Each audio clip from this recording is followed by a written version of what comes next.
Welcome to Motherhood Rider. So today in this video I'll be sharing my delivery story. So let's quickly get into the video. So my delivery story is I had an emergency C-section. Like all the women out there, I was also hoping to have a normal delivery. But due to some complications, I had to go through an emergency C-section. The thing is like my due date was on June 25, 2020. Due to this pandemic, the doctor asked me to get admitted 1 week before because they may not take the cases because we need to go through that corona test. All those formalities were there. So I had given an admission of 1 week before my due date, so like on June 18th. For that 16, 17 and all, I was like very much excited, and I had all sort of emotions. I had curiosity, excitement, then I don't know how to say, it was full of emotions. And I was hoping for my pain also, like whether today I'll be getting pain or tomorrow, like that. I was thinking that daily I used to ask mom, today will I get the pain? I want to have it normal. I don't want to get pain induced, all those sort of things. So finally I didn't get any pain. So on June 18th, I went to the hospital. Like I had a shower and went to the hospital around like 7:30. And before that I just had some juice and bread and eggs as my breakfast, and I got admitted there.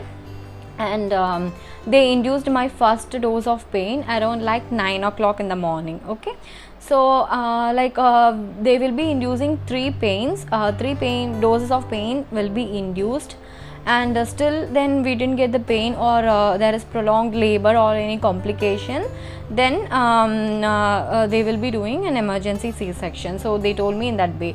Okay, so first pain was induced and I didn't get any contractions, nothing. It was like normal, only just induced the pain. Then after that 6 hours, around before that 20 minutes like in the intervals, like every half an hour, every 1 hour, they used to monitor the baby's heartbeat. So everything was normal for the first 6 hours. Okay, after that around like 3 hours, they induced the second dose of pain for me. So again in that dose, when they induced that dose of pain, I started to have the contractions and all, somewhat mild only. It was bearable, but it was getting intense. Every 10 minutes the pain started to get intense, and they checked, but my cervix was not dilated. And finally they are and heartbeat also, they were monitoring baby's heartbeat. And after that I had my lunch also. Then finally after my dinner, after that I ate fried rice in the lunch time, because I was very hungry. And the second dose of pain was like heavy for me, like I started to get the pain and all. Good and bad experience both combined. So finally after that 9 o'clock, that was the final. They induced the final pain for me, and still now the same contraction was the same thing only, not heavy major and all, was mild contraction. And with that I started to do all sort of exercise, like walking, doing sit-ups, all those things, whichever was I was able at that moment. I was not able to do, but somewhat I tried to do, because I wanted a normal delivery. But still then the same thing, the pain was not getting heavier. I need to stay up in that ward itself. I didn't go back to my room. I didn't meet my husband and mother, and I need to stay in that ward itself. And after some time the pain started to disappear for me, and they were monitoring the heartbeat. That also was normal. There was no problem in the heartbeat of the baby was fine. They were checking the movement of the babies and all, it was fine. But my pain started to disappear. Maybe the nurse told that maybe the baby was feeling maybe tired or fed up of the painkillers, I think. So this induction of the pain and all. So finally I slept for about 2-3 hours, Then after that, around 6 o'clock in the morning, the junior doctor, she called up a senior, and finally they decided to break my water. Before that, they monitored the baby's heartbeat, and there was some complication, like it was getting lower. So that's why they broke my water, and finally they found that the baby has passed meconium. So like the baby passed the motion. So the water was like thick, something like thick green color when my water got broke. So finally I had to go for an emergency C-section, and after that all they set up the C-section theater and all. Then they operated me, and around like 8:56 a.m. on June 19, 2020, I delivered my girl baby Atiksha, and finally like then after that, immediately I was shifted to my room. Then I stayed up in the hospital for about 4 days. Then they didn't put any stitches for me, like they used the modern technique, that is using the glue type. So I didn't have to go back again to the hospital to cut off my stitches. That was not there. So thank God that was not there. I'm happy about it. Or else again bearing the pain, I was very unable to bear the pain. 4 days I was in the hospital. So first day they asked me to have nothing for some few hours, like at the dinner time only I had some porridge or some soup, those kind of thing. Till dinner I didn't have anything on that day, on June 19th. Because everything they were giving lot of drips for me, like every 2 hours they were changing the drips, they were refilling it. So so first day was like that, and feeding the baby, colostrum, that immediately I fed the baby within after my that C-section, within an hour after I got shifted to my room. I fed the colostrum to her, and due to that meconium was the second grade. There was some A, B, C, 3 grades I think. The baby passed the meconium of grade 2. Because of that, some she respirated some meconium fluid, it seems.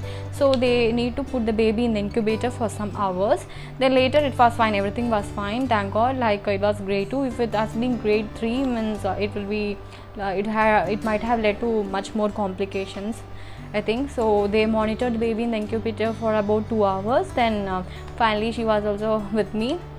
Then first day feeding was very difficult for me, because I didn't have anything, I didn't have any strength also, and the pain later, though they were putting all the painkillers through the drips, but still pain was very unbearable.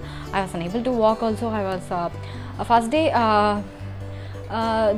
they had some tubes to collect the urine also, so nothing, I didn't get up from the bed.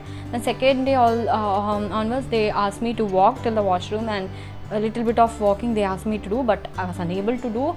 I was like very depressed. I was it was very hard. The time was really hard for me. It's like I thought like why I didn't have normal delivery. I expected that one, and finally end up in C-section. Like I used to hear from my senior friends and all, like they used to tell like C-section means it's like very hard. At the old age you might get back pain, those things and all, like much complications will be there, so than normal delivery. So I was very depressed on the day, and like breastfeeding was very hard for me.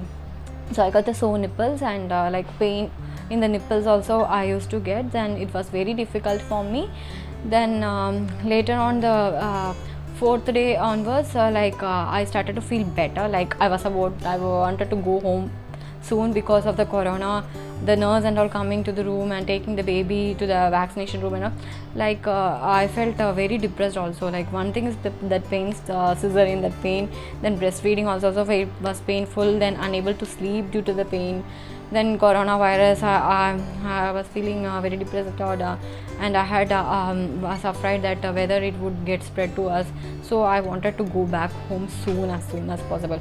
So like after all the test reports, my blood test, my reports, everything was fine. For baby also everything was fine. Doing all the vaccination like BCG and all, after taking that we finally went to my home after the 4th day. So finally I was back home. Then on that day also, like sleepless nights only for me, like feeding the baby every 2 hours and all. Then the first 15 days was very hard, because the stitches was healing, that glue type of stitch was healing for me. So like my mother was there with me, my mother and my husband. So other relatives couldn't come due to the corona. And finally, like within 2 weeks, I got somewhat recovered. I started to feel better. Like I got my strength back, and I felt very happy. Like I was getting recovered sooner. And for the first 15 days I was taking complete bed rest. Like I didn't do any job, I didn't walk also. After 15 days I started to do some walking type of exercise, like walking from my room till kitchen, room till hall. I started to do some of the baby works and all, like folding her clothes, changing her diaper, all those things I started to do myself.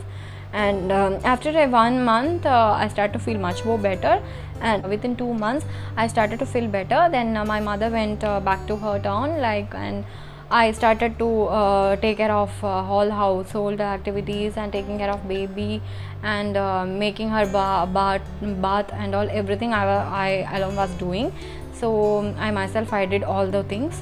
So I felt like I got recovered faster. I had that confidence, like I was able to recover faster from all the pain as well as depression, postpartum. Of course I had postpartum, like all the sleepless nights. Oh no, I felt like whether I got pregnant at this young age, is the right time, all sort of questions I had. Then finally after 2 months my life was back to normal. I felt was on track. So this was my story. And later afterwards after 3 months we went back to our hometown, and all sort of functions, baby names, ceremony, everything went smoothly. Then now she's fine, I am fine. I recovered back to normal. And so this is my story. So the recovery tips in this I would like to give is like, be active throughout the journey of your pregnancy. Okay, before pregnancy and after pregnancy I was active. Like I was not sitting on the bed like I am pregnant, I can't do this work. So I was not sitting on the bed. I was doing all sort of works, and I used to cook. I love to cook, and I used to cook after delivery also. Like after 15 days I used to do cooking, at least like standing for some time doing some work. So in that way you can get recovered from your postpartum depression. So indulging in some kind of activities instead of sitting idle. So that's the best tip, the best thing you can do to get recovery from your postpartum depression. Okay, then other thing is like doing all the baby chores by yourself, not depending upon the maid or your mother-in-law. You need to take care of your baby by yourself, bathing the baby, changing diaper, everything. So that will what happens is like massaging the baby with lotion and oil and all before bathing. That also is a good thing to get a good bonding among the mother and the baby. So try to do all the activities by yourself, all the works. So that also will help you to get recovered from your postpartum depression, as when a bonding develops between the baby and the mother, like everything, the pain, everything, all the thing vanishes off. Okay, so that is the tip. And doing some stretching exercise, I did some exercises like walking and some mild exercises, not heavy one, at least for about half an hour a day. Like half an hour I used to go for walking, but till 7th month I did the walking regularly, but after that I was unable to do. Inside the home I was doing because of the corona, I couldn't go out. I'm winding up my delivery story episode. So I hope that you guys found it very interesting and informative. So please do subscribe, like, share my video. Thank you. Have a good day. Bye.